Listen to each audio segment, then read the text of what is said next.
सिर्फ यही है कि औरतों को अगर कोई तकसीम करने की साजिश की जा रही है, हम उसको नहीं होने देंगे। कमीशन जो है वो बाइख्तियार है और कमीशन बिला तस्कीर हर औरत की आवाज बनेंगे, वो चाहे पंजाब की औरत हो, सिंध की औरत हो।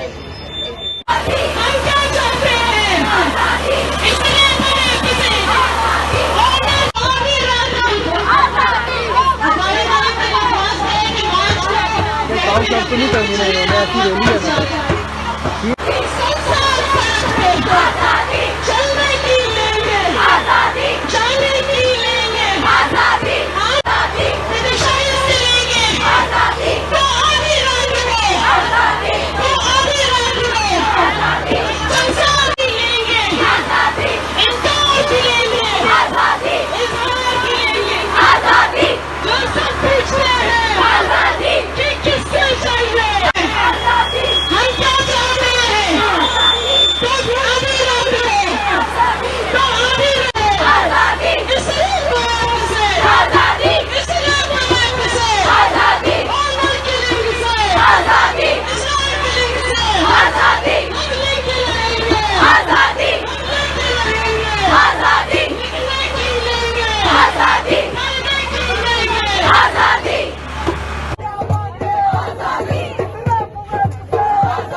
शिकार होती है, हम उन सब के लिए खड़े हैं।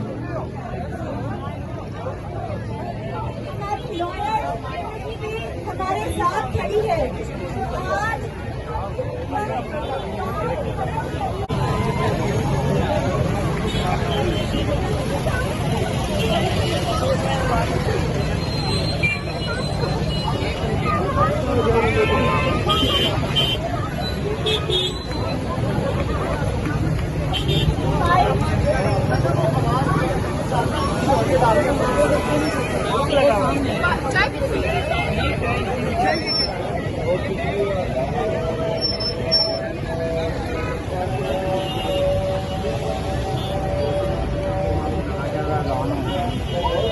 कर